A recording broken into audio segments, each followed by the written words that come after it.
For most of my life, my farm has been a quiet island surrounded by the noise of a world that kept expanding toward me. My grandparents settled this land before the town even had paved roads, before cul-de-sacs, HOA signs, and cookie-cutter houses started swallowing the open fields one by one. Their fences, weathered and stubborn, have been standing longer than most of the families in that subdivision have even been alive. And yet, even as the city crept closer, this farm stayed mine, legally separate, outside their borders, outside their authority. Different zoning, different taxes, no shared property lines. I don't attend their meetings. I'm not on their rolls. The HOA has exactly zero power over me. But that never stopped them from trying to act like they did. It started as small irritations, joggers slowing down to glare at my equipment, homeowners wrinkling their noses like the sight of an actual working farm insulted their community aesthetic. Then the letters began. Not official notices, just smug, passive-aggressive envelopes slipped into my mailbox with phrases like, visual harmony, neighborhood standards, and, reminder that your property is visible from the road. Unsolicited demands from people who didn't even have the right to speak to me. And then came the visits. People standing a little too close to my fence line. People pretending to admire the view while clearly trying to examine my land. People pointing, always pointing, before walking away quickly when they realized I was watching. Tiny things. Strange things. Things you could dismiss individually. But stacked together, they felt like the pressure of a storm pushing in from the horizon, slow, heavy, and deliberate. I told myself it was nothing. Until the day it wasn't. For a while, I told myself I was imagining things. But the signs didn't lie, and they didn't stop. I knew something was wrong the second I stepped outside and heard crunching gravel where there shouldn't be any. My farm was dead quiet, until it wasn't. A single beam of light slashed across my field, slow and surgical, like someone was carving the darkness open. Then I saw it. A fresh hole in my soil. Perfectly round. Perfectly smooth. The kind of hole someone digs when they don't want you to know what they're burying. My stomach dropped. Because that hole sure as hell wasn't mine. Before I could process it, a shape moved. A tall silhouette rising from behind my fence post, a neon vest catching the moonlight like a flare gun. HOA Security. On my land. 500 feet past their jurisdiction. 2 in the morning. He didn't flinch. He didn't apologize. He just smirked like he'd caught me doing something wrong. "Sir, you're interfering with a community investigation," he said. As if I was the trespasser. As if my own farm was some threat to a neighborhood I'm not even part of. Then another vest flashed near the barn. Then a third by the chicken coop. Footsteps. Whispering. Camera clicks. They were everywhere, like a swarm that thought it owned the field it was invading. And in that moment, staring at the hole they'd dug into my land, listening to this wannabe cop lecture me about neighborhood safety, I felt something snap. They weren't scouting. They weren't inspecting. They were claiming. And that was the moment everything detonated. But let me start at the beginning. Before we dive in, let me know where you're listening from today. It started with details only someone who truly lives on their land would notice. Fresh footprints along my north fence line, not boots, but lightweight, soft-soled shoes. The kind worn by HOA security wannabes who think a neon vest turns them into cops. Then I saw small patches of disturbed dirt, like someone had knelt down, or dug a shallow test hole and tried to hide it by smoothing the earth with their hands. I wanted to believe it was kids. Or animals. Anything simple. But then I found the tire tracks. Thin, perfectly uniform tread, not from any tractor, ATV, or truck I own. They entered my field, drove straight to one fence post, paused, and backed out the exact way they came. No turn. No curve. Just a precise approach, and a quiet retreat. That was the moment something inside me clicked. This wasn't wandering. This was scouting. So I started watching my land at night. That's when the fear truly began. Small flashes between the trees, like someone signaling with a flashlight. A thin beam sweeping across the pasture for a heartbeat, then vanishing. And the worst of it, a steady red blink near the chicken coop, low to the ground, exactly where no firefly or drone should ever be. A marker. A device. Something placed, not natural. The night I finally caught one of them standing on my land, a man in a neon HOA security vest at 2 in the morning, he didn't run. He didn't apologize. He stood there like he belonged. "We're monitoring community risks," he said, without an ounce of shame. As if that explained why he was 500 feet past the property line on land the HOA has no jurisdiction over. Later, another officer tried a different lie. "We're protecting the neighborhood from possible hazards." Hazards? On a farm that's been here longer than any of their houses? Hazards they could only see by trespassing in the middle of the night. Their stories didn't match. Their presence didn't stop. And the holes, tracks, blinking markers, and hidden cameras? They lined up perfectly. This wasn't curiosity. This wasn't concern. This was preparation. Something was coming, and they were mapping out the battlefield. I couldn't just wait for them to get bolder.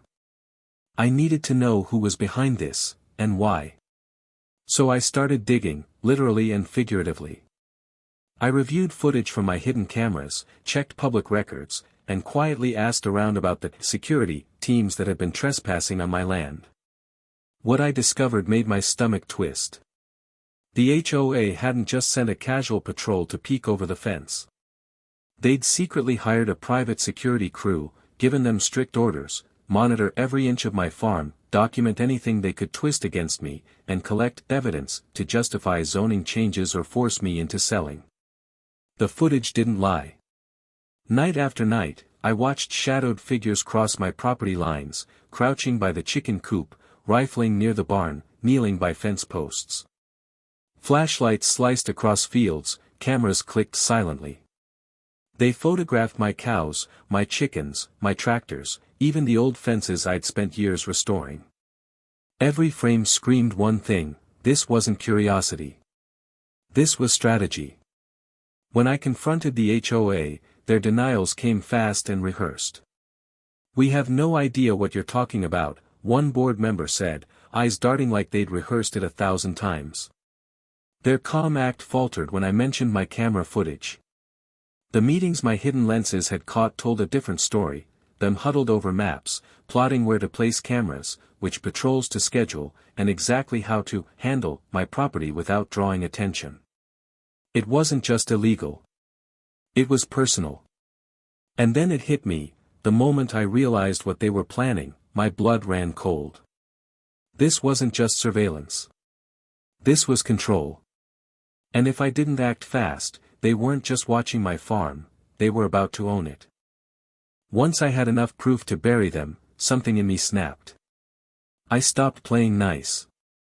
I compiled everything, every clip, every timestamp, every slow, creeping silhouette caught crossing my property lines. Dozens of nights where they dug holes, planted devices, filmed my livestock, paced around my barn like wolves waiting for the right moment to strike. And then I made 3 calls: the county, law enforcement, and agricultural enforcement. If the HOA wanted a war, I was done fighting alone. I was bringing in everyone they should have feared from the start. The response was immediate. County officials watched the first few minutes of footage in stunned silence, their eyes hardening frame by frame. Trespassing was bad enough, but spying, soil tampering, agricultural interference, unauthorized surveillance equipment. Their list of violations grew so fast the lead inspector finally muttered, "This isn't an HOA issue. This is criminal." And when they brought in the private security crew for questioning, the whole operation collapsed in real time. The first guard cracked almost instantly, sweating, stammering, admitting the HOA hired them directly. The second threw the board under the bus, describing secret meetings and surveillance directives. The third confirmed everything, the maps, the patrols, even the instructions on what to photograph and where to dig. Each confession hit the HOA like a hammer. So when the board tried to pivot, blaming miscommunication, misunderstandings, even claiming they were protecting the community, I didn't say a word. I just played another clip. Another angle. Another timestamp. Another trespass. Every lie they tried to hide behind shattered on the screen. By the time the county finished their assessment, I had a stack of documented violations thick enough to choke every ounce of authority they thought they had: zoning abuse, criminal trespass, illegal surveillance, agricultural interference, civil damages, and more. They believed they were watching me. They didn't realize they were handing me every tool I needed to destroy them, one illegal act, one confession, one lie at a time. The fallout wasn't slow. It hit like a hammer. Authorities came down on the HOA with a force they clearly never expected. Fines, citations, formal warnings, every violation I documented became an official black mark printed on county letterhead. Trespassing. Illegal surveillance. Agricultural interference. Tampering with soil. Unauthorized security operations. There was no room to deny anything. The footage made sure of that. The private security contract was cut the same day. One officer was escorted off the subdivision with a county deputy walking him to his truck. Another refused to comment, staring at the ground like a man waiting for his world to collapse. But the HOA board? They broke in full view of the neighborhood. One member resigned in the middle of an emergency meeting, slamming her binder shut and storming past homeowners who had gathered outside to watch the chaos unfold. Another tried to blame the entire operation on bad communication, only to get shut down by an inspector reading their own signed instructions aloud. Their authority didn't just weaken, it evaporated in real time, like a structure collapsing in on itself. With the county's involvement settled, I turned back to my land. And this time, I fortified it. New fencing. Reinforced posts. Legal-grade monitoring systems. Every inch of the perimeter secured tighter than it had ever been.